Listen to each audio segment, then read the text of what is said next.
I guess it's this ownership that all these things happen to you or happen through you or by you. Yeah, well, that's what Jim Newman said. He said these things happen, but they happen to nobody. Well, I feel when I read this, I feel like you're saying the same thing. That's the problem with words. Yes, it can sound like I'm saying the same thing. And yet when Jim and I spoke, we weren't really saying the same thing.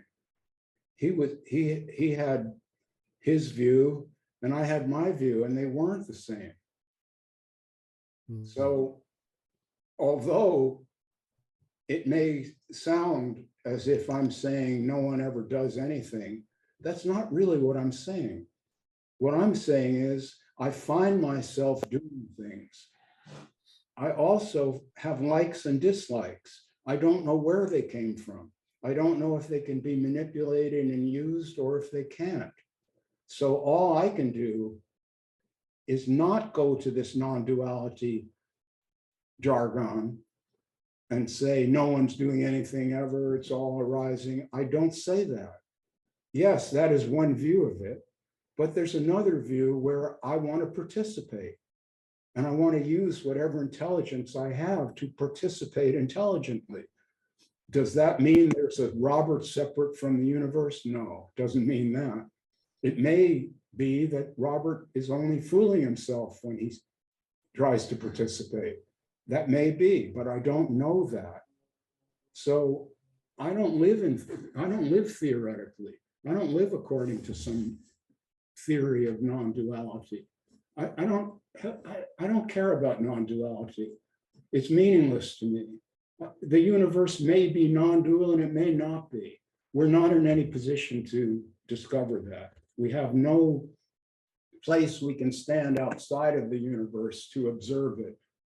We don't know if the universe is intelligent or stupid. We don't know that. We have no way of discerning that. We would have to be bigger than the universe, standing outside of it and looking at it to know what the universe is.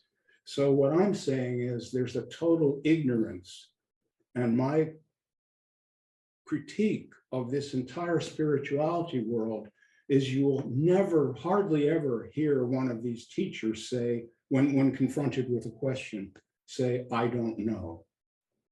They don't want to say, I don't know. They can't stand to say, I don't know. Well, there's a lot of talk of unknowing.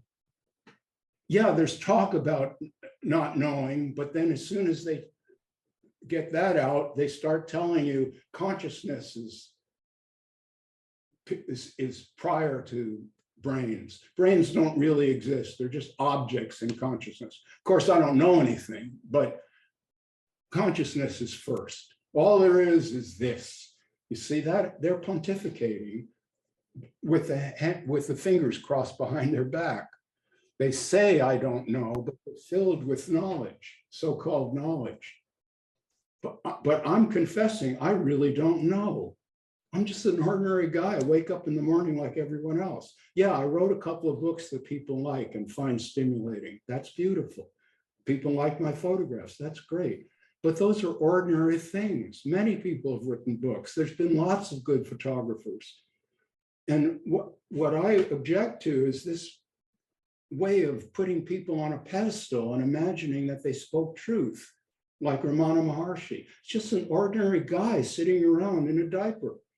There's no reason to worship these people or imagine that every word out of their mouth was truth. And that's all I'm saying. I don't want anyone to look at me that way. I was talking to a friend the other day about this period in my life a few years ago when I was being interviewed a lot. But I had the feeling that people were beginning to make a teacher out of me and a spiritually evolved human or something. And I'm not that. I'm just an ordinary human, a philosophical human. Being philosophical is part of being human. And non-duality is not, in my view, the ultimate philosophy, not at all. It's a way of slicing the onion, and there's a lot of other ways of slicing the onion. we're all limited beings, all of us. We're subject to human limitation. We're animals, first and foremost. We are primate animals like apes and gorillas with a little more prefrontal cortex that we can use to consider our situation. But we don't know the truth about anything. We just don't. And I'm happy that I don't need to pretend that I do, Walter, and it's that simple. That's all I'm saying. Oh, absolutely. I guess the maybe the thing I'm getting stuck on is when you described your experience there, it seemed like when you say obvious, it was obvious that there was no autonomy. So then when we continue to talk, it sounds like you do think there are people that can make choices and decisions and run their lives and all this. So it seems like I'm just trying to bridge that gap between those two statements, that non-doership and Yeah, being in control of your life. yeah, I understand that. That's where I'm getting confused. Yeah, I get it. So what I'm trying to say is, if you think there is no doer, if you feel that there's no doer and all of this is just arising, okay, if you're comfortable with that, fine. But if you feel that you must do something, don't talk yourself out of it. Don't say there's really no doer, so I shouldn't go apologize for this horrible thing I said to my friend yesterday because I didn't do it. There's no guilt, there's no shame, there's none of it because there's no doer. If you feel like apologizing, don't talk yourself out of it. Go and fucking apologize. That's what I'm saying.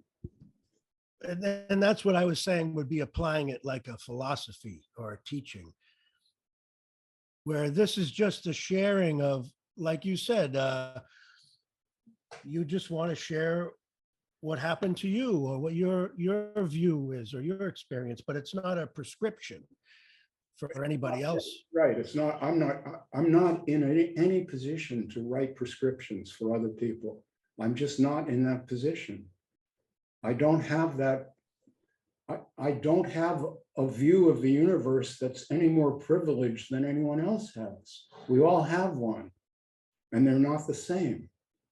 So the evangelical preacher has his view, which I think is disgusting. And I'm glad I don't have it. But some people think that point of view is beautiful. Jesus came here as a great teacher and God sent him and he gave his life for you and suffered for your sins. And now you've got to vote for Donald Trump because he's the next Jesus and all. There's a lot of people who believe that shit. Did they choose to believe it?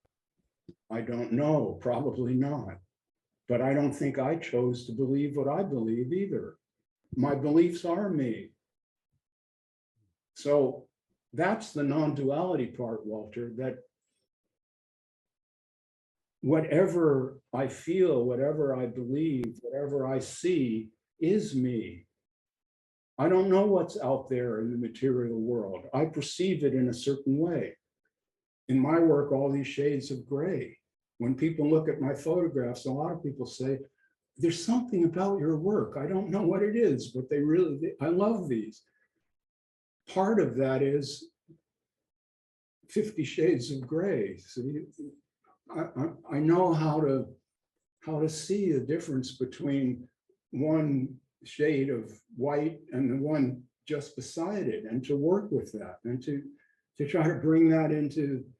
All right, so if I work on a photograph and I get the feeling I really need to have more light over here, who's deciding that? I don't know, but I won't say Robert Saltzman has nothing to do with it. Photographs just make themselves. I mean, that would be so self-defeating. And I don't want to negate myself. I want to participate. Yes, I'll participate with the non-duality idea as part of my setup. I do understand what people mean. I get Jim Newman. He's not stupid. I catch on to what he's saying. But I think he's very limited because he's just wedded to, he's like a one-trick pony. Whatever you say, Jim will say the same thing, which he learned from his teacher. And that is where I lose interest, right there.